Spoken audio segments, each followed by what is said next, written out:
ਸਾਰਿਆਂ ਨੂੰ ਜੈ ਮਸੀਹ ਦੀ।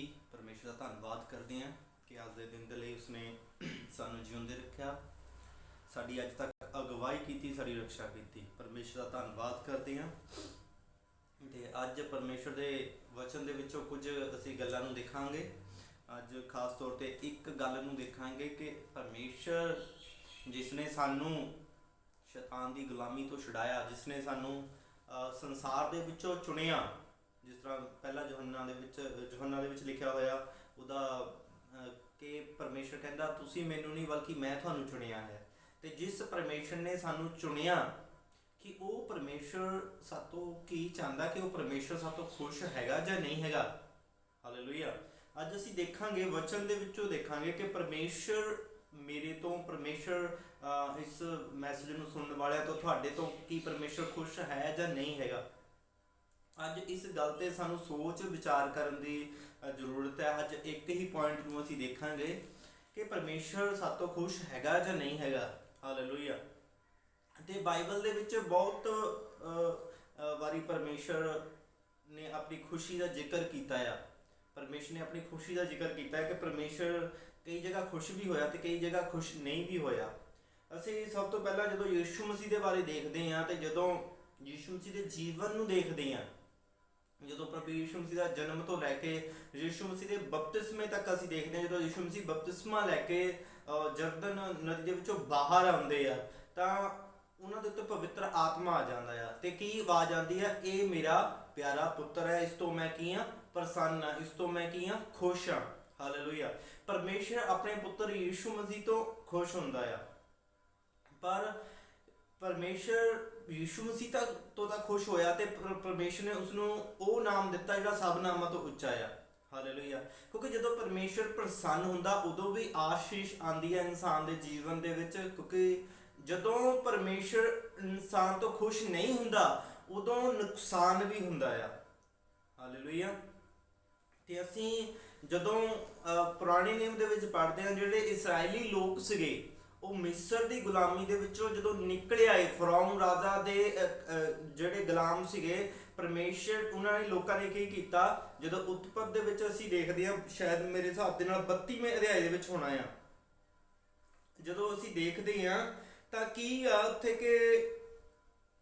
ਕਿ ਜਦੋਂ ਉਹ ਲੋਕ ਜਿਹੜੇ ਮਿਸਰ ਦੀ ਗੁਲਾਮੀ ਦੇ ਵਿੱਚ ਫਸੇ ਹੁੰਦੇ, ਇਸਰਾਏਲੀ ਲੋਕ, ਉਹ ਪਰਮੇਸ਼ਰ ਦੇ ਅੱਗੇ ਦੁਹਾਈ ਦਿੰਦੇ ਆ, ਪਰਮੇਸ਼ਰ ਦੇ ਅੱਗੇ ਪ੍ਰਾਰਥਨਾ ਕਰਦੇ ਆ ਅਤੇ ਪਰਮੇਸ਼ਰ ਉਹਨਾਂ ਦੀ ਦੁਹਾਈ ਨੂੰ ਸੁਣ ਕੇ ਪਰਮੇਸ਼ਰ ਉਹਨਾਂ ਨੂੰ ਉਸ ਗੁਲਾਮੀ ਦੇ ਬੰਧਨ ਦੇ ਵਿੱਚੋਂ ਕੱਢ ਕੇ ਲਿਆਂਦਾ ਅਤੇ ਉਹਨਾਂ ਨੂੰ ਮੂਸਾ ਭੇਜਦਾ ਪਰਮੇਸ਼ਰ, ਅਤੇ ਮੂਸਾ ਦੇ ਦੁਆਰਾ ਉਸ ਗੁਲਾਮੀ ਦੇ ਵਿੱਚੋਂ ਬਾਹਰ ਆ ਜਾਂਦੇ ਆ। ਹਾਲੇਲੂਇਆ। ਜਦੋਂ ਗੁਲਾਮੀ ਦੇ ਵਿੱਚੋਂ ਬਾਹਰ ਆ ਜਾਂਦੇ ਆ ਤਾਂ ਕੀ ਹੁੰਦਾ ਆ, ਤਾਂ ਉਹ ਉਜਾੜ ਦੇ ਵਿੱਚ ਚੱਲਦੇ ਆ ਮੂਸਾ ਦੀ ਅਗਵਾਈ ਦੇ ਦੁਆਰਾ, ਪਰਮੇਸ਼ਰ ਦੀ ਅਗਵਾਈ ਦੁਆਰਾ। ਪਰਮੇਸ਼ਰ ਮੂਸਾ ਦੀ ਅਗਵਾਈ ਕਰਦਾ ਅਤੇ ਪਰਮੇਸ਼ਰ ਜਿਸ ਰਸਤੇ 'ਤੇ ਜਾਣ ਦੇ ਲਈ ਕਹਿੰਦਾ ਅਤੇ ਉਹ ਉਸੇ ਰਸਤੇ 'ਤੇ ਜਾਂਦੇ ਆ। ਅਤੇ ਰਸਤੇ ਦੇ ਵਿੱਚ ਕੀ ਹੁੰਦਾ ਆ ਕਿ ਪਰਮੇਸ਼ਰ ਉਹਨਾਂ ਲੋਕਾਂ ਤੋਂ ਪ੍ਰਸੰਨ ਨਹੀਂ ਹੋਇਆ ਸੀਗਾ। ਕੀ ਹੋਇਆ ਸੀਗਾ ਰਸਤੇ ਦੇ ਵਿੱਚ, ਜਦੋਂ ਵੀ ਉਹਨਾਂ ਲੋਕਾਂ 'ਤੇ ਕੋਈ ਦੁੱਖ ਆ ਜਾਂਦਾ ਸੀਗਾ, ਰਸਤੇ ਦੇ ਵਿੱਚ ਦੁਸ਼ਮਣ ਘੇਰ ਲੈਂਦੇ ਸੀਗੇ, ਜਾਂ ਭੁੱਖਮਰੀ ਆ ਜਾਂਦੀ ਸੀ, ਜਾਂ ਉਹਨਾਂ ਦੇ ਕੋਲ ਖਾਣ ਦੇ ਲਈ ਕੁਝ ਹੁੰਦਾ ਨਹੀਂ ਸੀਗਾ, ਤਾਂ ਉਹ ਜਿਹੜੇ ਲੋਕ ਸੀਗੇ ਕੁੜਕੜਾਉਣ ਲੱਗ ਪੈਂਦੇ ਸੀਗੇ। ਮੈਂ ਤੁਹਾਡੇ ਲਈ ਇਹ ਵਚਨ ਪੜ੍ਹਾਂਗਾ। ਇਹ ਵਚਨ ਸਾਨੂੰ ਮਿਲਦਾ ਹੈ ਪਹਿਲਾ ਕੁਰਿੰਥੀਆਂ ਉਹਦਾ 10ਵਾਂ ਅਧਿਆਏ ਦੇ ਵਿੱਚ ਮਿਲਦਾ ਹੈ ਸਾਨੂੰ। ਪਹਿਲਾ ਕੁਰਿੰਥੀਆਂ ਉਹਦਾ 10ਵਾਂ ਅਧਿਆਏ ਉਹਦੀ 1 ਆਇਤ ਤੋਂ ਮੈਂ ਪੜ੍ਹਾਂਗਾ। ਕੀ ਲਿਖਿਆ, ਭਰਾਵੋ ਮੈਂ ਚਾਹੁੰਦਾ ਹਾਂ ਕਿ ਤੁਸੀਂ ਇਹ ਜਾਣੋ, ਸਾਡੇ ਸਭ ਪੁਰਖਿਆਂ ਨੇ ਬੱਦਲ ਦੀ ਛਾਂ ਹੇਠ ਹੁੰਦਿਆਂ ਹੋਇਆ ਲਾਲ ਸਾਗਰ ਨੂੰ ਸਹੀ ਸਲਾਮਤ ਪਾਰ ਕੀਤਾ। ਹਾਲੇਲੂਇਆ। ਕੀ ਕੀਤਾ ਉਹਨਾਂ ਨੇ? ਲਾਲ ਸਾਗਰ ਨੂੰ ਕੀ ਕੀਤਾ? ਸਹੀ ਸਲਾਮਤ ਪਾਰ ਕੀਤਾ ਆ। ਕਿੱਦਾਂ ਪਾਰ ਕੀਤਾ? ਬੱਦਲ ਦੀ ਛਾਂ ਹੇਠਾਂ। ਕਿੱਦਾਂ? ਬੱਦਲ, ਪਰਮੇਸ਼ਰ ਉਹਨਾਂ ਦੇ ਨਾਲ ਦਿਨ ਦੇ ਸਮੇਂ ਬੱਦਲ ਬਣ ਕੇ ਤੇ ਰਾਤ ਦੇ ਸਮੇਂ ਅੱਗ ਦਾ ਖੰਭਾ ਬਣ ਕੇ ਉਹਨਾਂ ਇਸਰਾਏਲੀ ਲੋਕਾਂ ਦੇ ਨਾਲ ਸੀਗਾ। ਹਾਲੇਲੂਇਆ। ਜਦੋਂ ਲੋਕਾਂ ਦੇ ਨਾਲ ਸੀਗਾ ਪਰਮੇਸ਼ਰ, ਦਿਨ ਦੇ ਸਮੇਂ ਵੀ ਰਾਤ ਦੇ ਸਮੇਂ ਵੀ, ਤਾਂ ਫਿਰ ਕੀ ਹੋਇਆ? ਉਹਨਾਂ ਨੇ ਸਾਗਰ ਨੂੰ ਪਾਰ ਕੀਤਾ। ਮਤਲਬ ਉਹ ਦੁੱਖਾਂ ਦੇ ਵਿੱਚੋਂ ਪਰਮੇਸ਼ਰ ਨੇ ਉਹਨਾਂ ਨੂੰ ਕੱਢਿਆ, ਮੁਸੀਬਤਾਂ ਦੇ ਵਿੱਚੋਂ ਕੱਢਿਆ ਅਤੇ ਉਹਨਾਂ ਦੇ ਦੁਸ਼ਮਣਾਂ ਨੂੰ ਸ਼ਰਮਿੰਦੇ ਕੀਤਾ। ਜਦੋਂ ਅਸੀਂ ਵੀ ਪ੍ਰਭੂ ਯਿਸੂ ਮਸੀਹ ਦੇ ਵਿੱਚ ਆਉਂਦੇ ਹਾਂ ਸਾਨੂੰ ਵੀ ਪਰਮੇਸ਼ਰ ਦੁੱਖਾਂ ਦੇ ਵਿੱਚੋਂ, ਮੁਸੀਬਤਾਂ ਦੇ ਵਿੱਚੋਂ, ਚਾਹੇ ਸਾਡੀਆਂ ਕੋਈ ਘਰ ਦੀਆਂ ਸਮੱਸਿਆਵਾਂ ਆ, ਚਾਹੇ ਕੋਈ ਪਤੀ ਪਤਨੀ ਦੀ ਸਮੱਸਿਆ ਹੈ, ਚਾਹੇ ਕੋਈ ਸਰੀਰਕ ਸਮੱਸਿਆ ਆ, ਚਾਹੇ ਕੋਈ ਸਰੀਰਕ ਦੁੱਖ ਹੈ, ਚਾਹੇ ਸਾਡਾ ਸਰੀਰਕ ਬਿਮਾਰੀ ਆ, ਚਾਹੇ ਸਾਨੂੰ ਕੋਈ ਡਿਪਰੈਸ਼ਨ ਹੈ, ਚਾਹੇ ਕੁਝ ਵੀ ਆ, ਪਰਮੇਸ਼ਰ ਨੇ ਕੀ ਕੀਤਾ, ਸਾਨੂੰ ਕੱਢਿਆ। ਹਾਲੇਲੂਇਆ। ਸਾਨੂੰ ਕੱਢਿਆ ਕਿਸ ਤਰ੍ਹਾਂ ਕੱਢਿਆ? ਕਿਸੇ ਨਾ ਕਿਸੇ ਸੇਵਕ ਦੇ ਦੁਆਰਾ ਪਰਮੇਸ਼ਰ ਨੇ ਇਸਤੇਮਾਲ ਕੀਤਾ ਕਿਸੇ ਇਨਸਾਨ ਨੂੰ ਸਾਡੇ ਜੀਵਨ ਦੇ ਵਿੱਚ, ਕਿ ਅਸੀਂ ਉਸ ਇਨਸਾਨ ਦੀ ਅਗਵਾਈ ਦੇ ਦੁਆਰਾ ਕੀ ਕਰੀਏ, ਛੁਡਾਏ ਜਾਈਏ। ਤੇ ਅਸੀਂ ਉਸ ਜਿਹੜਾ ਇਨਸਾਨ ਪਰਮੇਸ਼ਰ ਨੇ ਘੱਲਿਆ ਆ, ਕਿ ਉਸਦੀ ਆਵਾਜ਼ ਨੂੰ ਸੁਣ ਕੇ ਜਿਸ ਤਰ੍ਹਾਂ ਉਹ ਸਾਨੂੰ ਕਹਿੰਦਾ ਹੈ ਉਸ ਤਰ੍ਹਾਂ ਕਰਕੇ ਅਸੀਂ ਕੀ ਕਰੀਏ, ਮੁਸੀਬਤਾਂ ਦੇ ਵਿੱਚੋਂ ਨਿਕਲੀਏ। ਹਾਲੇਲੂਇਆ। ਜਿਸ ਤਰ੍ਹਾਂ ਪਰਮੇਸ਼ਰ ਨੇ ਮੂਸਾ ਨੂੰ ਘੱਲਿਆ ਕਿ ਮੇਰੇ ਲੋਕਾਂ ਨੂੰ ਜਾ ਕੇ ਕਹਿ, ਤਾਂ ਮੂਸਾ ਨੇ ਪਰਮੇਸ਼ਰ ਦੀ ਆਵਾਜ਼ ਸੁਣ ਕੇ ਆਪਣੇ ਲੋਕਾਂ ਨੂੰ ਕਿਹਾ, ਪਰਮੇਸ਼ਰ ਦੇ ਲੋਕਾਂ ਨੂੰ ਕਿਹਾ, ਇਸਰਾਏਲੀਆਂ ਨੂੰ ਕਿਹਾ। ਤੇ ਲੋਕਾਂ ਨੇ ਕੀ ਕੀਤਾ, ਜਦੋਂ ਮੂਸਾ ਦੀ ਉਹਨਾਂ ਨੇ ਗੱਲ ਮੰਨੀ ਤੇ ਉਹ ਕੀਰੇ ਛੁਡਾਏ ਗਏ ਤੇ ਬਚਾਏ ਗਏ। ਹਾਲੇਲੂਇਆ। ਤੇ ਜਦੋਂ ਅਸੀਂ ਵੀ ਪਰਮੇਸ਼ਰ ਦੇ ਵਿੱਚ ਚੁਣੇ ਗਏ ਆ, ਮਸੀਹ ਦੇ ਵਿੱਚ ਅਸੀਂ ਆਏ ਆ, ਉਦੋਂ ਵੀ ਅਸੀਂ ਬੰਧਨਾਂ ਦੇ ਵਿੱਚ ਸੀਗੇ। ਪਰਮੇਸ਼ਰ ਨੇ ਕਿਸੇ ਨਾ ਕਿਸੇ ਇਨਸਾਨ ਦੇ ਦੁਆਰਾ, ਕਿਸੇ ਪਾਸਟਰ ਦੇ ਦੁਆਰਾ, ਕਿਸੇ ਨਬੀ ਦੇ ਦੁਆਰਾ ਸਾਨੂੰ ਬਚਾਇਆ। ਮੈਨੂੰ ਬਚਾਇਆ ਹੋ ਸਕਦਾ, ਤੁਹਾਨੂੰ ਬਚਾਇਆ ਹੋ ਸਕਦਾ। ਆਪਣੇ ਜੀਵਨਾਂ ਦੇ ਵਿੱਚ ਦੇਖੋ, ਹੋ ਸਕਦਾ ਤੁਹਾਡੇ ਬੱਚਿਆਂ ਦੇ ਜੀਵਨ ਦੇ ਵਿੱਚ ਕੰਮ ਹੋ ਸਕਦੇ ਆ, ਤੁਹਾਡੇ ਪਰਿਵਾਰ ਦੇ ਵਿੱਚ, ਤੁਹਾਡੀ ਫੈਮਿਲੀ ਦੇ ਵਿੱਚ ਕੁਝ ਵੀ ਸਮੱਸਿਆ ਹੋ ਸਕਦੀ ਹੈ। ਪਰਮੇਸ਼ਰ ਆਪਣੇ ਲੋਕਾਂ ਨੂੰ ਘੱਲ ਕੇ, ਆਪਣੇ ਸੇਵਕਾਂ ਨੂੰ ਘੱਲ ਕੇ ਛੁਡਾਉਂਦਾ ਆ। ਹੁਣ ਜਿਹੜਾ ਮੇਰਾ ਟੌਪਿਕ ਹੈ, ਜਿਹਦਾ ਵਿਸ਼ਾ ਆ ਕਿ ਪਰਮੇਸ਼ਰ ਸਾਡੇ ਤੋਂ ਖੁਸ਼ ਹੈਗਾ ਜਾਂ ਨਹੀਂ ਹੈਗਾ। ਬੇਸ਼ੱਕ ਅਸੀਂ ਪਰਮੇਸ਼ਰ ਨੇ ਸਾਨੂੰ ਛੁਡਾ ਲਿਆ, ਮੈਨੂੰ ਛੁਡਾ ਲਿਆ, ਤੁਹਾਨੂੰ ਛੁਡਾ ਲਿਆ, ਜਿੰਨੇ ਵੀ ਪ੍ਰਭੂ ਦੇ ਵਿੱਚ ਹੈ, ਬੇਸ਼ੱਕ ਸਾਨੂੰ ਛੁਡਾ ਲਿਆ ਪਰਮੇਸ਼ਰ ਨੇ। ਕੀ ਪਰਮੇਸ਼ਰ ਸਾਤੋਂ ਖੁਸ਼ ਹੈ ਜਾਂ ਨਹੀਂ? ਫਿਰ ਸਵਾਲ ਉੱਠਦਾ ਆ। ਹਾਲੇਲੂਇਆ। ਇਹ ਜਿਹੜੇ ਲੋਕ ਸੀਗੇ ਛੁਡਾਏ ਗਏ ਸੀਗੇ, ਪਰ ਇਹਨਾਂ ਤੋਂ ਪਰਮੇਸ਼ਰ ਇਹਨਾਂ ਲੋਕਾਂ ਤੋਂ ਖੁਸ਼ ਨਹੀਂ ਸੀਗਾ। ਅੱਗੇ ਪੜਾਂਗੇ। ਸਹੀ ਸਲਾਮਤ ਪਾਰ ਕੀਤਾ ਸਾਗਰ ਨੂੰ। ਉਸ ਸਮੇਂ ਉਹਨਾਂ ਸਭ ਨੇ ਬੱਦਲ ਅਤੇ ਸਾਗਰ ਵਿੱਚ ਮੂਸਾ ਦੇ ਪੈਰੋਕਾਰ ਹੋਣ ਦੇ ਨਾਤੇ ਬਪਤਿਸਮਾ ਲਿਆ। ਸਭ ਨੇ ਪਰਮੇਸ਼ਰ ਦਾ ਦੈਵੀ ਢੰਗ ਨਾਲ ਦਿੱਤਾ ਭੋਜਨ ਖਾਧਾ। ਪਰਮੇਸ਼ਰ ਨੇ ਉਹਨਾਂ ਨੂੰ ਦੈਵੀ ਢੰਗ ਦੇ ਨਾਲ, ਉਹਨਾਂ ਕੋਲ ਆਕਾਸ਼ ਤੋਂ ਮੰਨਾ ਵਰਦਾ ਸੀਗਾ, ਤੇ ਉਹਨਾਂ ਨੇ 40 ਸਾਲ ਕੋਈ ਮਿਹਨਤ ਨਹੀਂ ਕੀਤੀ, ਕੋਈ ਮਜ਼ਦੂਰੀ ਨਹੀਂ ਕੀਤੀ, ਕੋਈ ਫਸਲ ਨਹੀਂ ਬੀਜੀ, ਬਲਕਿ ਆਕਾਸ਼ ਤੋਂ ਕੀ ਆਉਂਦਾ ਰਿਹਾ, ਮੰਨਾ ਆਉਂਦਾ ਰਿਹਾ। ਹਾਲੇਲੂਇਆ। ਤੇ ਉਹਨਾਂ ਨੇ ਦੈਵੀ ਢੰਗ ਨਾਲ ਦਿੱਤਾ ਭੋਜਨ ਖਾਧਾ, ਅਤੇ ਸਭ ਨੇ ਪਰਮੇਸ਼ਰ ਦਾ ਦੈਵੀ ਢੰਗ ਨਾਲ ਦਿੱਤਾ ਪਾਣੀ ਪੀਤਾ। ਤੇ ਉਹਨਾਂ ਨੇ ਉਸ ਚਟਾਨ ਦੇ ਵਿੱਚੋਂ ਪੀਤਾ ਪਾਣੀ। ਪਰਮੇਸ਼ਰ ਨੇ ਉਹਨਾਂ ਨੂੰ ਚਟਾਨ ਦੇ ਵਿੱਚੋਂ ਪਾਣੀ ਦਿੱਤਾ ਆ। ਹਾਲੇਲੂਇਆ। ਪਾਣੀ ਪੀਤਾ। ਉਹ ਉਸ ਅਚਰਜ ਚਟਾਨ ਵਿੱਚੋਂ ਪੀਂਦੇ ਸਨ ਜੋ ਉਹਨਾਂ ਦੇ ਨਾਲ ਚੱਲਦੀ ਸੀ। ਉਹ ਚਟਾਨ ਮਸੀਹ ਆਪ ਸਨ, ਪਰ ਫਿਰ ਵੀ ਉਹਨਾਂ ਵਿੱਚੋਂ ਬਹੁਤਿਆਂ ਤੋਂ ਪਰਮੇਸ਼ਰ ਖੁਸ਼ ਨਹੀਂ ਸੀ। ਇਸ ਲਈ ਉਹ ਮਰੂਸਥਲ ਵਿੱਚ ਹੀ ਮੌਤ ਦੇ ਮੂੰਹ ਦੇ ਵਿੱਚ ਚਲੇ ਗਏ। ਹਾਲੇਲੂਇਆ। ਕੀ ਲਿਖਿਆ ਵਾ? ਪਰ ਫਿਰ ਵੀ ਉਹਨਾਂ ਵਿੱਚੋਂ ਬਹੁਤਿਆਂ ਤੋਂ ਪਰਮੇਸ਼ਰ ਖੁਸ਼ ਨਹੀਂ ਸੀਗਾ। ਦੇਖੋ, ਪਰਮੇਸ਼ਰ ਖੁਸ਼ ਨਹੀਂ ਸੀਗਾ ਕਿਹਨਾਂ ਲੋਕਾਂ ਤੋਂ? ਇਸਰਾਏਲੀ ਲੋਕਾਂ ਦੇ ਵਿੱਚੋਂ। ਅੱਜ ਪਰਮੇਸ਼ਰ ਇਸਰਾਏਲੀਆਂ ਦੀ ਗੱਲ ਨਹੀਂ ਕਰ ਰਿਹਾ। ਇਹ ਨਿਊ ਟੈਸਟਮੈਂਟ ਦੇ ਵਿੱਚ ਕਿਉਂ ਲਿਖਿਆ ਗਿਆ? ਇਹ ਇਸ ਲਈ ਲਿਖਿਆ ਗਿਆ ਕਿ ਇੱਕ ਇਨਸਾਨ ਆਪਣੇ ਆਪ ਨੂੰ ਪਰਖੇ, ਆਪਣੇ ਆਪ ਨੂੰ ਜਾਂਚੇ ਕਿ ਪਰਮੇਸ਼ਰ ਮੇਰੇ ਤੋਂ ਖੁਸ਼ ਹੈਗਾ ਜਾਂ ਨਹੀਂ ਹੈਗਾ। ਅੱਜ ਤੁਸੀਂ ਆਪਣੇ ਆਪ ਨੂੰ ਜਾਂਚਣਾ ਆ। ਇਸ ਮੈਸੇਜ ਨੂੰ ਮੇਰੇ ਦੇਣ ਦਾ ਮਤਲਬ ਇਹੀ ਆ ਕਿ ਪਰਮੇਸ਼ਰ ਨੇ ਸਾਨੂੰ ਉਜਾੜ ਦੇ ਵਿੱਚੋਂ, ਮਤਲਬ ਸ਼ੈਤਾਨ ਦੀ ਗੁਲਾਮੀ ਦੇ ਵਿੱਚੋਂ ਚੁਣਿਆ, ਸਾਨੂੰ ਛੁਡਾਇਆ। ਆਪਣੇ ਨਬੀਆਂ ਨੂੰ ਘੱਲ ਕੇ, ਆਪਣੇ ਸੇਵਕਾਂ ਨੂੰ ਘੱਲ ਕੇ ਸਾਨੂੰ ਛੁਡਾਇਆ। ਹੋ ਸਕਦਾ ਸਾਡੇ ਬੱਚਿਆਂ ਨੂੰ ਛੁਡਾਇਆ, ਹੋ ਸਕਦਾ ਸਾਡੇ ਘਰ ਦੇ ਵਿੱਚ ਪਰਮੇਸ਼ਰ ਨੇ ਕੰਮ ਕੀਤਾ। ਜੋ ਵੀ ਤੁਹਾਡੀ ਜ਼ਿੰਦਗੀ ਦੇ ਵਿੱਚ ਪਰਮੇਸ਼ਰ ਨੇ ਕੰਮ ਕੀਤਾ ਆਪਣੇ ਸੇਵਕਾਂ ਦੇ ਦੁਆਰਾ, ਉਹਨਾਂ ਕੰਮਾਂ ਨੂੰ ਯਾਦ ਕਰਨਾ ਕਿ ਪਰਮੇਸ਼ਰ ਨੇ ਤਾਂ ਮੇਰੀ ਜ਼ਿੰਦਗੀ ਦੇ ਵਿੱਚ ਆਹ ਕੰਮ ਕੀਤੇ ਆ, ਜਿਸ ਤਰ੍ਹਾਂ ਇਹਨਾਂ ਲੋਕਾਂ ਦੀ ਜ਼ਿੰਦਗੀ ਦੇ ਵਿੱਚ, ਇਸਰਾਏਲੀਆਂ ਦੀ ਜ਼ਿੰਦਗੀ ਦੇ ਵਿੱਚ ਕੀਤੇ ਸੀਗੇ। ਇਹ ਜਿਹੜੇ ਲੋਕ ਸੀਗੇ ਕੀ ਹੁੰਦੇ ਸੀਗੇ? ਭੁੱਲ ਜਾਂਦੇ ਸੀਗੇ।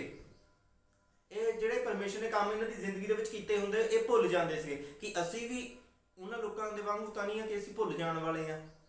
ਅਗਰ ਅਸੀਂ ਭੁੱਲ ਜਾਣ ਵਾਲੇ ਆ ਤਾਂ ਪਰਮੇਸ਼ਰ ਸਾਡੇ ਤੋਂ ਖੁਸ਼ ਨਹੀਂ ਹੋਏਗਾ।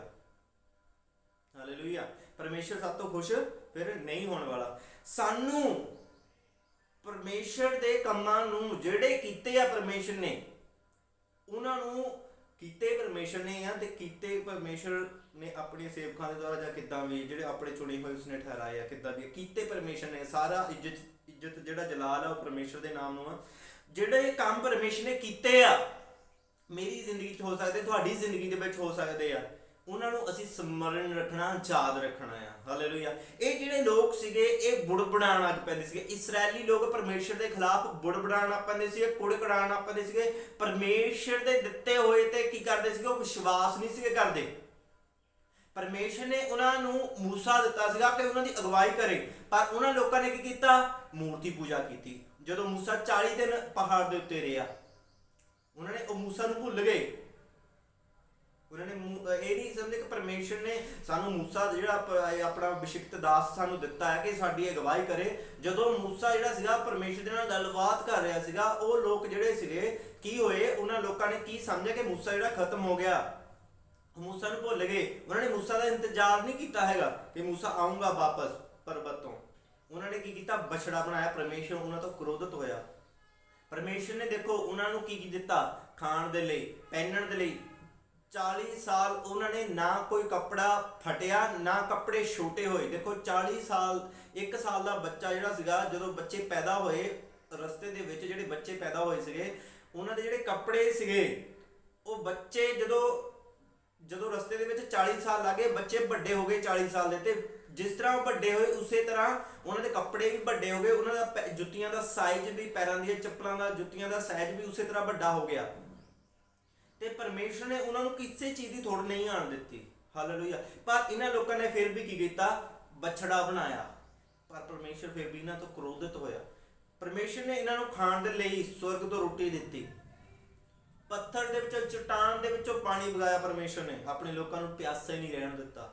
ਹਾਲੇਲੂਇਆ। ਇਹ ਲੋਕ ਫਿਰ ਵੀ ਇੱਕ ਮੂਰਤੀ ਪੂਜਾ ਦੇ ਵਿੱਚ ਪਏ, ਪਰ ਪਰਮੇਸ਼ਰ ਇਹਨਾਂ ਤੋਂ ਖੁਸ਼ ਨਹੀਂ ਸੀਗਾ। ਹਾਲੇਲੂਇਆ। ਕਿ ਜਦੋਂ ਅਸੀਂ ਪਰਮੇਸ਼ਰ ਦੀਆਂ ਆਸ਼ੀਸ਼ਾਂ ਲੈ ਲੈਂਦੇ ਆ, ਪਰਮੇਸ਼ਰ ਦੀਆਂ ਬਰਕਤਾਂ ਲੈ ਲੈਂਦੇ ਆ, ਫਿਰ ਉਸ ਤੋਂ ਬਾਅਦ ਜਿਹੜਾ ਸਾਡਾ ਕੰਮ ਬਣਦਾ ਕਿ ਪਰਮੇਸ਼ਰ ਦਾ ਅਸੀਂ ਰਾਜੇ ਨੂੰ ਫੈਲਾਈਏ। ਹਾਲੇਲੂਇਆ। ਉਹਦੇ ਰਾਜੇ ਨੂੰ ਫੈਲਾਉਣ ਦਾ ਮਤਲਬ ਕੀ ਆ, ਉਹਦੀ ਜਿਹੜੀ ਸੇਵਕਾਈ, ਉਹਦਾ ਜਿਹੜਾ ਵਚਨ ਹੈ ਉਹ ਲੋਕਾਂ ਤੱਕ ਪਹੁੰਚੇ। ਹਾਲੇਲੂਇਆ। ਕਿ ਅਸੀਂ ਉਹਦੇ ਵਚਨ ਨੂੰ ਫੈਲਾਉਣ ਦੇ ਵਿੱਚ ਕੀ ਮਦਦ ਕਰ ਰਹੇ ਹਾਂ। ਇਹਨਾਂ ਲੋਕਾਂ ਨੂੰ ਕੀ ਕਰਨਾ ਚਾਹੀਦਾ ਸੀਗਾ, ਇਹ ਲੋਕਾਂ ਨੂੰ ਪਰਮੇਸ਼ਰ ਦੀ ਵਡਿਆਈ ਕਰਨੀ ਚਾਹੀਦੀ ਸੀ, ਬਲਕਿ ਇਹਨਾਂ ਨੇ ਕੀ ਕੀਤਾ, ਬਲਕਿ ਇਹਨਾਂ ਨੇ ਉਲਟਾ ਕੰਮ ਕੀਤਾ। ਇਹਨਾਂ ਨੇ ਉਹ ਮੂਰਤ ਬਣਾਈ ਤੇ ਉਸ ਮੂਰਤ ਨੂੰ ਆਪਣਾ ਪਰਮੇਸ਼ਰ ਸਮਝਣ ਲੱਗ ਪਏ। ਹਾਲੇਲੂਇਆ। ਪਰ ਜਦੋਂ ਪਰਮੇਸ਼ਰ ਨੇ ਸਾਨੂੰ ਛੁਡਾਇਆ, ਮੈਨੂੰ ਛੁਡਾਇਆ, ਸਾਡਾ ਕੀ ਫਰਜ਼ ਬਣਦਾ ਹੈ ਕਿ ਪਰਮੇਸ਼ਰ ਦੇ ਕੰਮਾਂ ਨੂੰ ਕੀ ਕਰਨਾ ਹੈ, ਕਿੱਥੇ ਲੈ ਕੇ ਜਾਣਾ ਹੈ। ਹਾਲੇਲੂਇਆ।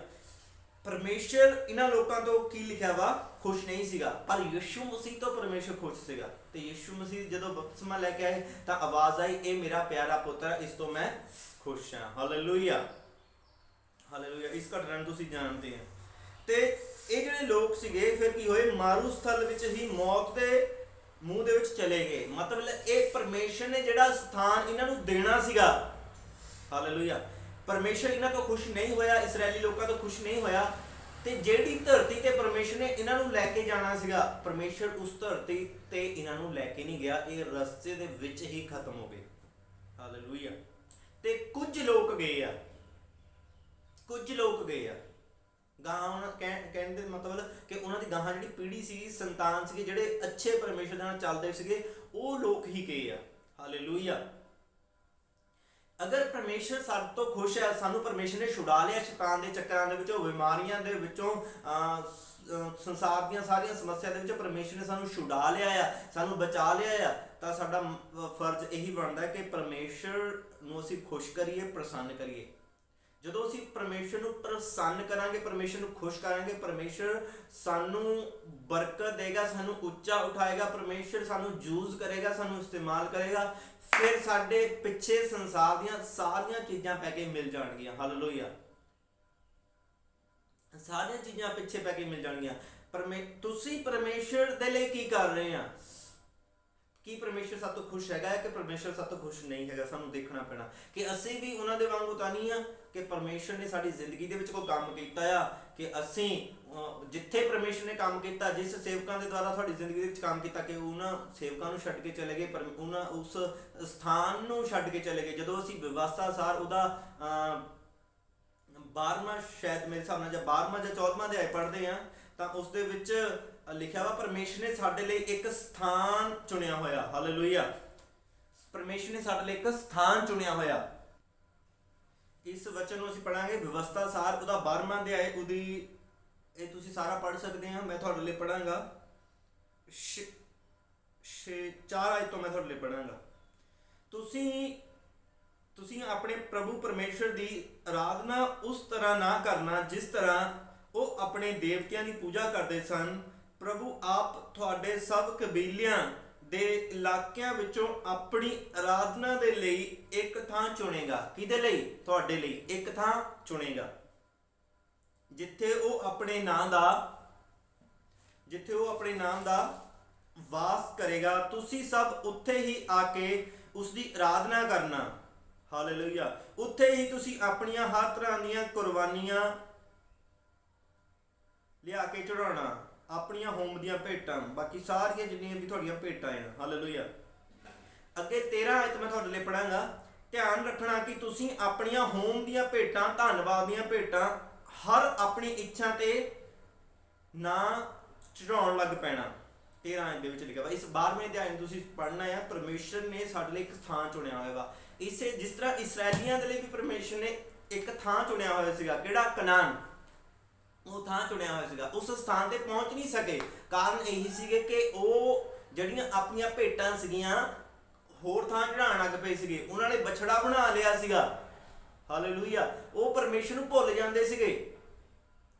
ਜਿਹੜਾ ਇਨਸਾਨ ਪਰਮੇਸ਼ਰ ਦੇ ਕੰਮਾਂ ਨੂੰ ਭੁੱਲ ਜਾਂਦਾ ਆ, ਜਾਂ ਜਿਹੜੇ ਸੇਵਕਾਂ ਦੇ ਦੁਆਰਾ ਤੁਹਾਡੀ ਜ਼ਿੰਦਗੀ ਦੇ ਵਿੱਚ ਕੰਮ ਹੋਏ ਉਹਨਾਂ ਕੰਮਾਂ ਨੂੰ ਭੁੱਲ ਜਾਂਦਾ ਆ, ਉਹਨਾਂ ਨੂੰ ਛੱਡ ਦਿੰਦੇ ਆ, ਤਾਂ ਸਾਡੀ ਜ਼ਿੰਦਗੀ ਦੇ ਵਿੱਚ ਕਿਤੇ ਨਾ ਕਿਤੇ ਜਾ ਕੇ ਸਮੱਸਿਆ ਖੜ ਜਾਂਦੀ ਆ। ਹਾਲੇਲੂਇਆ। ਕਿਉਂਕਿ ਪਰਮੇਸ਼ਰ ਦਾ ਵਚਨ ਦੱਸਦਾ ਆ ਕਿ ਤੁਹਾਡੇ ਲਈ ਇੱਕ ਸਥਾਨ ਚੁਣਿਆ ਹੋਇਆ। ਜਿਸ ਤਰ੍ਹਾਂ ਪੜ੍ਹ ਕੇ ਹਟਿਆ, ਤੁਸੀਂ ਇਸ ਅਧਿਆਇ ਨੂੰ 12ਵੇਂ ਨੂੰ ਮੈਂ ਚਾਹੁੰਦਾ ਹਾਂ ਕਿ ਤੁਸੀਂ ਧਿਆਨ ਦੇ ਨਾਲ ਪੜ੍ਹਨਾ ਹੈ, ਸਮਝਣਾ ਆ। ਹਾਲੇਲੂਇਆ। ਅਗਰ ਤੁਹਾਨੂੰ ਨਹੀਂ ਸਮਝ ਲੱਗਦੀ ਤੁਸੀਂ ਮੈਨੂੰ ਕਾਲ ਤੇ ਪੁੱਛ ਸਕਦੇ ਆ। ਹਾਲੇਲੂਇਆ। ਪਰਮੇਸ਼ਰ ਸਾਨੂੰ ਤਾਂ ਬਲੈਸ ਕਰੇਗਾ ਜਦੋਂ ਅਸੀਂ ਉਸਦੇ ਵਚਨ ਦੇ ਅਨੁਸਾਰ ਚੱਲਾਂਗੇ। ਪਰਮੇਸ਼ਰ ਸਾਡੇ ਤੋਂ ਖੁਸ਼ ਹੋਏਗਾ। ਪਰਮੇਸ਼ਰ ਨੇ ਸਾਨੂੰ ਕੱਢ ਲਿਆਂਦਾ ਆ ਗੁਲਾਮੀ ਦੇ ਵਿੱਚੋਂ, ਅਨਿਆ ਜਾਤੀ ਦੇ ਵਿੱਚੋਂ, ਬਿਮਾਰੀਆਂ ਦੇ ਵਿੱਚ ਛੁਡਾ ਲਿਆ, ਸਮੱਸਿਆ ਦੁਸ਼ਟ ਆਤਮਾ ਤੋਂ ਛੁਡਾ ਲਿਆ। ਇਹਦਾ ਕਾਰਨ ਇਹ ਨਹੀਂ ਕਿ ਪਰਮੇਸ਼ਰ ਸਾਡੇ ਤੋਂ ਖੁਸ਼ ਹੈ ਜੇ ਸਾਨੂੰ ਛੁਡਾ ਲਿਆ। ਹਾਲੇਲੂਇਆ। ਜਦੋਂ ਸਾਡੇ ਤੋਂ ਪਰਮੇਸ਼ਰ ਖੁਸ਼ ਹੋਏਗਾ ਉਹਦਾ ਅਲੱਗ ਹੀ ਚਿੰਨ੍ਹ ਹੋਏਗਾ। ਹਾਲੇਲੂਇਆ। ਮੈਂ ਅੱਗੇ ਪੜਾਂਗਾ ਤੁਹਾਡੇ ਲਈ। ਕੁਰਿੰਥੀਆਂ ਦੇ ਵਿੱਚ ਆਵਾਂਗਾ ਵਾਪਸ ਫਿਰ ਤੋਂ ਤੁਹਾਡੇ ਲਈ। ਉਹ ਜਿਹੜੇ ਲੋਕ ਸੀਗੇ ਮਾਰੂਸਥਲ ਦੇ ਵਿੱਚ ਮਾਰੇ ਗਏ। ਠੀਕ ਹੈ। ਇਹ ਸਭ ਗੱਲਾਂ ਸਾਡੇ ਲਈ ਉਦਾਹਰਨ ਸਨ ਕਿ ਅਸੀਂ ਸਾਵਧਾਨ ਰਹੀਏ। ਕੀ ਰਹੀਏ? ਸਾਵਧਾਨ। ਕੌਣ ਰਹੀਏ? ਅਸੀਂ, ਇਸ ਯੁੱਗ ਦੇ ਜਿੰਨੇ ਹੁਣ ਮੈਸੇਜ ਸੁਣ ਰਹੇ ਆ, ਅਸੀਂ ਸਾਵਧਾਨ ਰਹੀਏ ਅਤੇ ਉਹਨਾਂ ਦੀ ਤਰ੍ਹਾਂ ਬੁਰੀਆਂ ਗੱਲਾਂ ਦੇ ਇੱਛਾਵਾਨ ਨਾ ਹੋਈਏ। ਮੂਰਤੀ ਪੂਜਾ ਨਾ ਕਰੋ ਜਿਸ ਤਰ੍ਹਾਂ ਕਿ ਉਹਨਾਂ ਵਿੱਚੋਂ ਕੁਝ ਨੇ ਕੀਤੀ। ਮੂਰਤੀ ਪੂਜਾ ਨਾ ਕਰੋ। ਅੱਜ ਲੋਕ ਮਸੀਹ ਦੇ ਵਿੱਚ ਆ ਕੇ ਮੂਰਤੀ ਪੂਜਾ ਦੇ ਵਿੱਚ ਫਸੇ ਹੋਏ ਆ। ਉਹਨਾਂ ਨੂੰ ਨਹੀਂ ਪਤਾ। ਹੋ ਸਕਦਾ ਤੁਸੀਂ ਵਿੱਚ ਹੋਵੋ, ਤੁਹਾਨੂੰ ਨਹੀਂ ਪਤਾ। ਅੱਜ ਲੋਕ ਪਰਮੇਸ਼ਰ ਦੇ ਨਾਲੋਂ ਜ਼ਿਆਦਾ ਅਹਿਮੀਅਤ ਕਿਹਨਾਂ ਨੂੰ ਦੇ ਰਹੇ ਆ? ਚਰਚ ਨੂੰ। ਉੱਥੇ ਚਰਚ ਜਾਣਾ, ਉੱਥੇ ਯਿਸੂ ਮਸੀਹ ਹੋਰ ਹੈ, ਇੱਥੇ ਯਿਸੂ ਮਸੀਹ ਹੋਰ ਹੈ, ਤੀਸਰੀ ਜਾਤ ਤੇ ਹੋਰ ਹੈ। ਨਹੀਂ, ਪਰਮੇਸ਼ਰ ਇੱਕ ਹੈ। ਪਰਮੇਸ਼ਰ ਨੇ ਜਿਸ ਤਰ੍ਹਾਂ ਪੜ੍ਹਿਆ ਕਿ ਪਰਮੇਸ਼ਰ ਨੇ ਇੱਕ ਥਾਂ ਚੁਣਿਆ ਹੋਇਆ। ਹਾਂ, ਪਰਮੇਸ਼ਰ ਨੇ ਜ਼ਿਆਦਾ ਨਹੀਂ। ਬਾਈਬਲ ਕਹਿੰਦੀ ਤੁਹਾਡੇ ਸਿਖਾਉਣ ਵਾਲੇ 10,000 ਹੋ ਸਕਦੇ ਆ, ਪਰ ਤੁਹਾਡਾ ਜਿਹੜਾ ਅਗੂਆ ਆ ਉਹ ਇੱਕੇ ਹੋ ਸਕਦਾ ਆ। ਹਾਲੇਲੂਇਆ। ਚਰਵਾਹਾ ਇੱਕੇ ਹੁੰਦਾ ਆ। ਹਾਲੇਲੂਇਆ। ਭੇਡਾਂ 1000 ਜਗ੍ਹਾ ਤੇ ਚੱਲ ਸਕਦੀਆਂ ਪਰ ਉਹਨਾਂ ਦਾ ਜਿਹੜਾ ਬਾੜਾ ਇੱਕ ਹੀ ਹੁੰਦਾ ਆ। ਹਾਲੇਲੂਇਆ। ਪਰ ਇਹ ਜਿਹੜੀਆਂ ਇਸਰਾਇਲੀ ਲੋਕ ਸੀਗੇ ਥਾਂ ਥਾਂ ਘੁੰਮਦੇ ਸੀਗੇ, ਇਸ ਲਈ ਇਹ ਨਾਸ਼ ਹੋ ਗਏ। ਇਸ ਗੱਲ ਨੂੰ ਸਮਝਣਾ ਪਏਗਾ। ਅਸੀਂ ਸਾਵਧਾਨ ਰਹੀਏ ਤੇ ਉਹਨਾਂ ਦੀ ਤਰ੍ਹਾਂ ਬੁਰੀਆਂ ਗੱਲਾਂ ਦੇ ਇੱਛਾਵਾਂ ਨਾ ਹੋਈਏ। ਮੂਰਤੀ ਪੂਜਾ ਨਾ ਕਰੋ ਜਿਸ ਤਰ੍ਹਾਂ ਕਿ ਉਹਨਾਂ ਵਿੱਚੋਂ ਕੁਝ ਨੇ ਕੀਤੀ। ਇਸ ਬਾਰੇ ਧਰਮ ਗ੍ਰੰਥ ਦੱਸਦਾ ਹੈ, ਉਹ ਖਾਣ ਪੀਣ ਦੇ ਲਈ ਬੈਠੇ ਅਤੇ ਨੱਚਣ ਦੇ ਲਈ ਉੱਠੇ। ਅਸੀਂ ਵਿਚਾਰ ਨਾ ਕਰੀਏ। ਅੱਗੇ ਤੁਸੀਂ ਸਾਰਾ ਕੁਝ ਪੜ੍ਹ ਲੈਣਾ। 10 ਆਇਤ ਦੇ ਵਿੱਚ ਲਿਖਿਆ ਵਾ, 9 ਆਇਤ ਦੇ ਵਿੱਚ ਲਿਖਿਆ ਵਾ, ਅਸੀਂ ਪ੍ਰਭੂ ਦੀ ਪ੍ਰੀਖਿਆ ਨਾ ਲਈਏ ਜਿਸ ਤਰ੍ਹਾਂ ਉਹਨਾਂ ਵਿੱਚੋਂ ਕੁਝ ਨੇ ਲਈ। ਬਹੁਤ ਸਾਰੇ ਪ੍ਰੀਖਿਆ ਲੈਣ ਪੈਂਦੇ ਆ। 10 ਆਇਤ ਦੇ ਵਿੱਚ ਲਿਖਿਆ ਵਾ, ਤੁਸੀਂ ਬੁੜਬੜਾਓ ਨਾ ਜਿਸ ਤਰ੍ਹਾਂ ਉਹਨਾਂ ਵਿੱਚੋਂ ਬੁੜਬੜਾਏ। ਤੁਸੀਂ ਅੱਗੇ ਆਪ ਪੜ੍ਹ ਲੈਣਾ ਆ। ਮੇਰੇ ਕਹਿਣ ਦਾ ਮਤਲਬ ਇਹ ਆ ਕਿ ਜਿਸ ਪਰਮੇਸ਼ਰ ਨੇ ਸਾਨੂੰ ਚੰਗਾ ਕਰਨਾ ਆ, ਜਿਸ ਪਰਮੇਸ਼ਰ ਨੇ ਸਾਨੂੰ ਛੁਡਾਉਣਾ ਹੈ ਬਿਮਾਰੀ ਦੇ ਵਿੱਚੋਂ, ਤਕਲੀਫ ਦੇ ਵਿੱਚੋਂ, ਸਮੱਸਿਆ ਦੇ ਵਿੱਚੋਂ, ਸਾਨੂੰ ਇਸ ਸੰਸਾਰ ਦੇ ਵਿੱਚੋਂ ਪਾਰ ਨਿਗਾਣਾ, ਸਾਨੂੰ ਹੈਵਨ ਦੇ ਵਿੱਚ ਲੈ ਕੇ ਜਾਣਾ, ਕਿ ਉਹ ਪਰਮੇਸ਼ਰ ਸਾਤੋਂ ਖੁਸ਼ ਹੈਗਾ ਆ ਜਾਂ ਨਹੀਂ ਹੈਗਾ। ਹਾਲੇਲੂਇਆ। ਆਪਣੀ ਜਾਂਚ ਕਰੀਏ। ਸਾਨੂੰ ਆਪਣੀ ਜਾਂਚ ਕਰਨ ਦੀ ਜ਼ਰੂਰਤ ਹੈ। ਅਗਰ ਪਰਮੇਸ਼ਰ ਸਾਤੋਂ ਖੁਸ਼ ਹੈ ਤਾਂ ਪਰਮੇਸ਼ਰ ਸਾਨੂੰ ਬਲੈਸ ਕਰੇਗਾ, ਸਾਨੂੰ ਬਰਕਤ ਦੇਗਾ। ਅਗਰ ਪਰਮੇਸ਼ਰ ਖੁਸ਼ ਨਹੀਂ ਆ, ਬੇਸ਼ੱਕ ਤੁਸੀਂ ਪ੍ਰਭੂ ਦੇ ਵਿੱਚ ਆ ਚੁੱਕੇ ਆ, ਮਸੀਹ ਦੇ ਵਿੱਚ ਆ ਚੁੱਕੇ ਆ, ਤੁਹਾਡੀ ਜਿਹੜੀ ਲਾਈਫ ਤਾਂ ਚੱਲੀ ਜਾਣੀ ਆ, ਤੁਸੀਂ ਧੰਨਵਾਦ ਹੀ ਪਰਮੇਸ਼ਰ ਦਾ ਕਰੀ ਜਾਓਗੇ। ਪਰ ਜਿਹੜੀ ਮੂਰਤੀ ਪੂਜਾ ਕਰਦੇ ਆ, ਕਿਤੇ ਕਿਤੇ ਕਿਤੇ ਕਿਤੇ ਕਿਤੇ ਕਿਤੇ ਆਲੇ ਦੁਆਲੇ ਘੁੰਮ ਰਹੇ ਆ, ਚਰਚਾਂ ਦੇ ਪਿੱਛੇ, ਸੇਵਕਾਂ ਦੇ ਪਿੱਛੇ ਨੱਠੇ ਭੇਜੇ ਆ, ਉਹ ਫਲਾਨਾ ਸੇਵਕ ਦੇ ਪਿੱਛੇ ਜਾਣਾ ਗਲਤ ਨਹੀਂ। ਸੇਵਕਾਂ ਦੇ ਪਿੱਛੇ ਮੇਰਾ ਕਹਿਣ ਦਾ ਮਤਲਬ ਇਹ ਆ ਕਿ ਤੁਸੀਂ ਪਰਮੇਸ਼ਰ ਨਾਲ ਜਿਹੜਾ ਤੁਹਾਡੇ ਲਈ ਚੁਣਿਆ ਹੋਇਆ, ਪਰਮੇਸ਼ਰ ਨੇ ਜਿਹੜਾ ਸਥਾਨ, ਜਿਸ ਤਰ੍ਹਾਂ ਵਿਵਸਥਾ ਸਾਰ 12ਵੇਂ ਅਧਿਆਇ ਵਿੱਚ ਪੜ੍ਹਿਆ ਆ, ਇਹ ਜਿਹੜਾ ਸਥਾਨ ਤੁਹਾਡੇ ਲਈ ਪਰਮੇਸ਼ਰ ਨੇ ਚੁਣਿਆ, ਉਸ ਸਥਾਨ ਦੇ ਵਿੱਚ ਕਿਉਂ ਨਹੀਂ ਬਣੇ ਰਹਿੰਦੇ। ਬਾਈਬਲ 'ਚ ਲਿਖੇ ਬਹੁਤ ਸਾਰੀਆਂ ਆਇਤਾਂ ਲਿਖਿਆ, ਪਰਮੇਸ਼ਰ ਕਹਿੰਦਾ ਜਿਹੜੇ ਮੇਰੇ ਸ਼ਰਨ ਸਥਾਨ ਦੇ ਵਿੱਚ ਬਣਿਆ ਰਹਿੰਦਾ। ਸ਼ਰਨ ਸਥਾਨ ਦਾ ਮਤਲਬ ਇੱਕ ਥਾਂ ਤੇ ਪਰਮੇਸ਼ਰ ਹੈ ਕੰਮ ਕਰਦਾ, ਉਸ ਸਥਾਨ ਤੇ ਬਣੇ ਰਹਿੰਦੇ ਆ। ਜਦੋਂ ਅਸੀਂ ਸ਼ਰਨ ਸਥਾਨ ਦਾ ਮਤਲਬ ਇੱਕ ਸਥਾਨ ਹੈ, ਮੰਨ ਲਓ ਆਹ ਸਥਾਨ ਹੈ, ਇਸ ਸਥਾਨ ਦੇ ਹੇਠਾਂ ਬਣੇ ਰਹਿੰਦੇ ਆ, ਹਾਲੇਲੂਇਆ, ਇਸ ਸਥਾਨ ਦੇ ਅੰਡਰ ਬਣੇ ਰਹਿੰਦੇ ਆ। ਅਗਰ ਇਸ ਸਥਾਨ ਤੋਂ ਅਸੀਂ ਬਾਹਰ ਭੱਜਾਂਗੇ, ਪਰਮੇਸ਼ਰ ਨੇ ਚੁਣਿਆ ਹੋਇਆ ਸਥਾਨ ਮੇਰੇ ਲਈ ਅਲੱਗ ਹੋ ਸਕਦਾ, ਤੁਹਾਡੇ ਲਈ ਅਲੱਗ ਹੋ ਸਕਦਾ, ਤੁਹਾਡੇ ਰਿਸ਼ਤੇਦਾਰਾਂ ਲਈ ਅਲੱਗ ਹੋ ਸਕਦਾ। ਉਸ ਸਥਾਨ ਦੇ ਵਿੱਚ ਬਣੇ ਰਹੀਏ। ਜਦੋਂ ਅਸੀਂ ਉਸ ਸਥਾਨ ਦੇ ਵਿੱਚ ਬਣੇ ਰਹਾਂਗੇ ਤਾਂ ਪਰਮੇਸ਼ਰ ਸਾਤੋਂ ਖੁਸ਼ ਹੋਏਗਾ। ਹਾਲੇਲੂਇਆ। ਕੁੜ ਕੜਾਈਏ ਨਾ, ਬੁੜ ਬੜਾਈਏ ਨਾ। ਅੱਜ ਬਹੁਤ ਸਾਰੇ ਲੋਕ ਕੁੜ ਕੜਾਉਂਦੇ ਆ। ਅੱਜ ਕਿਸੇ ਨੂੰ ਕਹਿ ਦਈਏ ਨਾ ਕੋਈ ਗੱਲ ਕਿ ਤੂੰ ਝੂਠ ਬੋਲਦਾ ਜਾਂ ਤੂੰ ਸਹੀ ਕੰਮ ਨਹੀਂ ਕਰਦਾ, ਉਹ ਲੋਕ ਕੀ ਹੋ ਜਾਣਗੇ, ਵਿਰੋਧ ਦੇ ਵਿੱਚ ਹੋ ਜਾਣਗੇ। ਉਹਨਾਂ ਨੂੰ ਮਿੱਠੀਆਂ ਗੱਲਾਂ ਸੁਣਨਾ ਪਸੰਦ ਹੈ, ਬਸ ਉਹਨਾਂ ਨੂੰ ਆਸ਼ੀਸ਼ ਦੀਆਂ, ਚੰਗਾਈ ਦੀਆਂ, ਬਰਕਤ ਦੀਆਂ ਗੱਲਾਂ ਸੁਣਨਾ ਪਸੰਦ ਹੈ। ਅਗਰ ਉਹਨਾਂ ਨੂੰ ਕਹਿ ਦਈਏ ਤੂੰ ਨਹੀਂ ਝੂਠ ਬੋਲ ਰਿਹਾ, ਤੂੰ ਗਲਤ ਇੱਥੇ ਚੱਲਦਾ ਆ, ਉਹ ਲੋਕ ਕੀ ਹੋ ਜਾਣਗੇ, ਬਦਲ ਜਾਣਗੇ। ਉਹਨਾਂ ਦੇ ਮਨਾਂ ਦੇ ਵਿੱਚ ਫਰਕ ਪੈ ਜਾਂਦਾ ਆ, ਕਿਉਂਕਿ ਉਹ ਆਪਣੇ ਜੀਵਨ ਨੂੰ ਨਹੀਂ ਬਦਲਣਾ ਚਾਹੁੰਦੇ। ਹਾਲੇਲੂਇਆ। ਬਹੁਤ ਵਾਰੀ ਇਸ ਤਰ੍ਹਾਂ ਹੁੰਦਾ, ਜਦੋਂ ਮੈਂ ਲੋਕਾਂ ਨੂੰ ਕਹਿੰਦਾ ਤੁਸੀਂ ਝੂਠ ਕਿਉਂ ਬੋਲ ਰਹੇ ਆ, ਜਦੋਂ ਮੈਂ ਲੋਕਾਂ ਨੂੰ ਕਹਿ ਦਿੰਦਾ ਤੁਸੀਂ ਆਹ ਕੰਮ ਕਿਉਂ ਕਰ ਰਹੇ ਆ, ਜਾਂ ਤੁਸੀਂ ਮੂਰਤੀ ਪੂਜਾ ਕਿਉਂ ਕਰ ਰਹੇ ਆ। ਬਹੁਤ ਸਾਰੇ ਲੋਕ ਪ੍ਰਭੂ ਦੇ ਵਿੱਚ ਵੀ ਆਉਂਦੇ, ਚਰਚ ਦੇ ਵਿੱਚ ਮੂਰਤੀ ਪੂਜਾ ਆਉਂਦੇ ਆ। ਜਦੋਂ ਮੈਂ ਉਹਨਾਂ ਨੂੰ ਮਨਾ ਕਰਦਾ ਇਹੋ ਜਿਹੇ ਕੰਮਾਂ ਕਰਨ ਨੂੰ, ਉਹ ਕੀ ਹੋ ਜਾਂਦੇ ਆ, ਉਹ ਵਿਰੋਧ ਦੇ ਵਿੱਚ ਹੋ ਜਾਂਦੇ ਆ, ਉਹ ਬੰਦ ਕਰ ਦਿੰਦੇ ਆ, ਉਹ ਗੱਲਬਾਤ ਕਰਨਾ ਬੰਦ ਕਰ ਦਿੰਦੇ ਆ। ਮੇਰਾ ਕੋਈ ਨੁਕਸਾਨ ਨਹੀਂ, ਬਲਕਿ ਪਰਮੇਸ਼ਰ ਤੁਹਾਡਾ ਨੁਕਸਾਨ ਹੈ। ਜਿਹੜਾ ਇਨਸਾਨ ਤੁਹਾਡੇ ਜੀਵਨ ਨੂੰ ਸੁਧਾਰਨਾ ਚਾਹੁੰਦਾ ਆ, ਜਿਹੜਾ ਚਾਹੁੰਦਾ ਕਿ ਪਰਮੇਸ਼ਰ ਤੁਹਾਡੇ ਖੁਸ਼ ਹੋਵੇ, ਅਗਰ ਤੁਸੀਂ ਉਸ ਇਨਸਾਨ ਦੇ ਵਿਰੋਧ ਦੇ ਵਿੱਚ ਹੋਗੇ, ਮੈਂ ਤੁਹਾਨੂੰ ਗੱਲ ਦੱਸਣਾ ਚਾਹੁੰਦਾ, ਰੀਅਲ ਹੈ। ਇੱਕ ਲੜਕੀ ਸੀ, ਉਸ ਨੂੰ ਮੈਂ ਡਾਂਟ ਦਿੱਤਾ, ਉਹ ਬਹੁਤ ਗੜਬੜੀ ਕਰ ਰਹੀ ਸੀਗੀ ਤੇ ਬਹੁਤ ਝੂਠ ਬੋਲ ਰਹੀ ਸੀਗੀ, ਮਤਲਬ ਕਾਫੀ ਤਰ੍ਹਾਂ ਦੀਆਂ ਉਹ ਗੜਬੜੀ ਕਰ ਰਹੀ ਸੀਗੀ, ਮੈਂ ਖੁੱਲ ਕੇ ਨਹੀਂ ਦੱਸ ਸਕਦਾ। ਤਾਂ ਕਰਕੇ ਉਸ ਨੂੰ ਮੈਂ ਕੀ ਕਰਤਾ, ਡਾਂਟ ਦਿੱਤਾ ਬਚਨ ਦੇ ਅਨੁਸਾਰ। ਉਹ ਭੱਜ ਗਈ ਚਰਚ ਦੇ ਵਿੱਚੋਂ, ਡੋਂਟ ਵੈਰੀ। ਉਸ ਤੋਂ ਬਾਅਦ ਕੀ ਹੈ, ਸ਼ਾਂਤੀ ਹੈ। ਉਸਨੇ ਆਪਣਾ ਜੀਵਨ ਨਹੀਂ ਬਦਲਿਆ। ਅਗਰ ਉਹ ਆਪਣਾ ਜੀਵਨ ਬਦਲ ਲੈਂਦੀ, ਕੰਮ ਪਰਮੇਸ਼ਰ ਦੇ ਸਵਰਗ ਰਾਜ ਦੇ ਵਿੱਚ ਪ੍ਰਵੇਸ਼ ਕਰਦੀ। ਉਸਨੇ ਜੀਵਨ ਨਹੀਂ ਬਦਲਿਆ, ਉਸਨੇ ਆਪਣੇ ਕੰਮ ਨੂੰ ਨਹੀਂ ਛੱਡਣੇ ਚਾਹੇ, ਉਸਨੇ ਉਹ ਆਦਤਾਂ ਨਹੀਂ ਛੱਡਣੀਆਂ ਚਾਹੀਆਂ, ਤਾਂ ਉਹ ਦੂਰ ਹੋ ਗਈ। ਕਿਸ ਦਾ ਨੁਕਸਾਨ ਹੈ, ਮੇਰਾ ਜਾਂ ਉਸਦਾ ਲੜਕੀ ਦਾ, ਕਿਉਂਕਿ ਉਹ ਪਰਮੇਸ਼ਰ ਤੋਂ ਦੂਰ ਹੈ। ਹਾਲੇਲੂਇਆ। ਉਸਦਾ ਚਰਚ ਆਉਣ ਦਾ ਕੀ ਫਾਇਦਾ, ਉਸਦਾ ਪ੍ਰਾਰਥਨਾ ਕਰਾਉਣ ਦਾ, ਕਰਨ ਦਾ ਕੀ ਫਾਇਦਾ। ਹਾਲੇਲੂਇਆ। ਇਸ ਤਰ੍ਹਾਂ ਅਗਰ ਸਾਡੀ ਜ਼ਿੰਦਗੀ ਦੇ ਵਿੱਚੋਂ ਪਰਮੇਸ਼ਰ ਖੁਸ਼ ਨਹੀਂ ਹੈਗਾ ਤਾਂ ਪਰਮੇਸ਼ਰ ਤੋਂ ਅਸੀਂ ਆਸ਼ੀਸ਼, ਪਰਮੇਸ਼ਰ ਤੋਂ ਅਸੀਂ ਬਰਕਤ ਨਹੀਂ ਲੈ ਸਕਦੇ। ਅਗਰ ਅਸੀਂ ਪਰਮੇਸ਼ਰ ਤੋਂ ਬਰਕਤ ਲੈਣਾ ਚਾਹੁੰਦੇ ਹਾਂ, ਪਰਮੇਸ਼ਰ ਸਭ ਤੋਂ ਖੁਸ਼ ਹੋਵੇ, ਜਿਸ ਤਰ੍ਹਾਂ ਯਿਸੂ ਮਸੀਹ ਤੋਂ ਖੁਸ਼ ਸੀਗਾ। ਪਰਮੇਸ਼ਰ ਇਸ ਤੁਹਾਨੂੰ ਛੋਟੇ ਜਿਹੇ ਮੈਸੇਜ ਉੱਤੇ ਆਸ਼ੀਸ਼ ਦੇਵੇ। ਪ੍ਰਾਰਥਨਾ ਦੇ ਵਿੱਚ ਬਣੇ ਰਹਿਣਾ, ਕਿਉਂਕਿ ਅਸੀਂ ਅੰਤ ਦੇ ਸਮੇਂ ਦੇ ਵਿੱਚ ਚੱਲ ਰਹੇ ਹਾਂ, ਤੇ ਆਪਣੇ ਜੀਵਨ ਨੂੰ ਜਾਂਚੀਏ, ਪਰਮੇਸ਼ਰ ਸਭ ਤੋਂ ਖੁਸ਼ ਰਵੇ, ਤੇ ਆਪਣੀ ਸ਼ਰਨ ਸਥਾਨ ਦੇ ਵਿੱਚ ਜਿਹੜਾ ਪਰਮੇਸ਼ਰ ਨੇ ਚੁਣਿਆ ਹੋਇਆ, ਉਸ ਸਥਾਨ ਦੇ ਵਿੱਚ ਬਣੇ ਰਹੀਏ। ਹਾਲੇਲੂਇਆ। ਪਰਮੇਸ਼ਰ ਇਸ ਵਚਨ ਤੇ ਤੁਹਾਨੂੰ ਆਸ਼ੀਸ਼ ਦੇਵੇ। ਸਾਰਿਆਂ ਨੂੰ ਜੈ ਮਸੀਹ ਦੀ। God bless you.